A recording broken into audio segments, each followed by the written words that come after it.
Hook. I never thought I'd be the kind of man who vanished without a trace. But when I saw the truth with my own eyes, the betrayal, the lies, I knew there was no other choice. She had made her decision, and now it was my turn. So I took everything and walked away, leaving behind nothing but a ghost of the man I used to be. Chapter 1. The Perfect Lie. I should have known something was wrong. Hindsight is cruel that way, showing you all the signs you missed when you thought everything was fine. But when you trust someone, truly believe in them, you don't look for signs.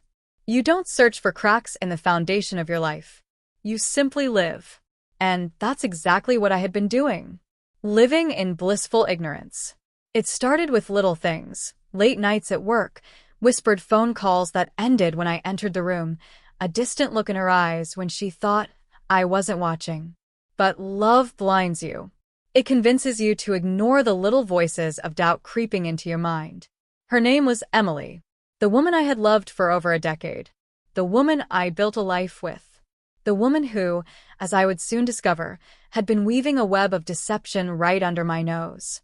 It was a Tuesday night when my world began to unravel. I had come home early, excited to surprise Emily with dinner from her favorite restaurant. As I pulled into the driveway, I noticed something strange. Her car was gone.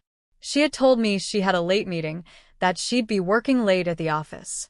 But Emily's office was only 15 minutes away, and I knew for a fact that she never drove anywhere else during the week. Something felt off. My heart pounded as I stepped inside the house. It was eerily quiet.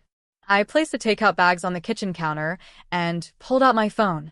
Without hesitation, I opened our shared location tracker, something we rarely used but kept for emergencies. And that's when I saw it. She wasn't at work. She wasn't anywhere near her office. She was at a fancy restaurant across town. My stomach twisted. Maybe she was meeting a client? Maybe something had come up last minute? I wanted to believe that. I needed to believe that. But the sinking feeling in my gut told me otherwise. I didn't want to jump to conclusions, but the curiosity, the doubt, was too strong to ignore. So I grabbed my keys and drove. Every mile felt heavier than the last. Every streetlight, every stop sign, it all blurred together as my mind raced with possibilities. When I arrived at the restaurant, I parked in the shadows, out of sight. My hands trembled as I pulled out my phone and checked her location again. She was still inside.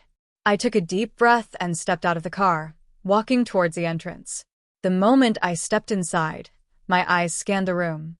And then I saw her, sitting at a dimly lit table in the corner, leaning in close to a man I had never seen before. She was smiling, laughing, twirling a lock of her hair in that way she used to do with me. My vision blurred.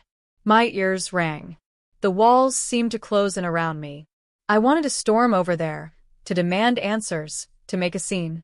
But something inside me told me to stop, to observe, to let her dig her own grave. So I watched. I watched as she reached across the table and placed her hand on his. I watched as he leaned in and whispered something that made her giggle. I watched as she betrayed everything we had built together. My hands clenched into fists. My heart shattered into a million pieces. And in that moment, I made a decision. I wouldn't confront her. I wouldn't yell or scream or demand an explanation. Instead, I would disappear. I would take everything and vanish, leaving her to wake up in a world where I no longer existed. She wanted a new life? Fine. She could have it. But it would come at a cost.